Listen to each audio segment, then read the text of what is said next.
السلام علیکم ورحمۃ اللہ وبرکاتہ۔ محترم ناظرین کرام اور سامعین کرام، آپ کے سامنے میں آج ایک ویڈیو پیش کر رہا ہوں جس کے اندر یہ دکھلایا اور آپ دیکھ سکتے ہیں کہ ایک شکاری جو شکار کرنے گیا تھا اور اپنی طاقت اور غرور میں مست تھا کہ میں اس کو آسانی سے ہضم کر جاؤں گا، اس کو زیر کر لوں گا، لیکن آخر میں وہی مغلوب ہو گیا۔ یہی ایک مثال ہے ان ظالم اور جابر بادشاہوں کی جو اپنی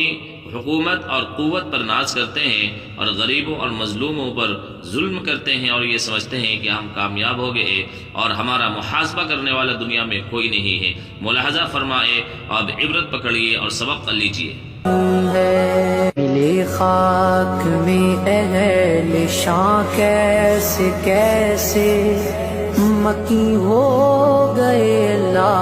مکان کیسے کیسے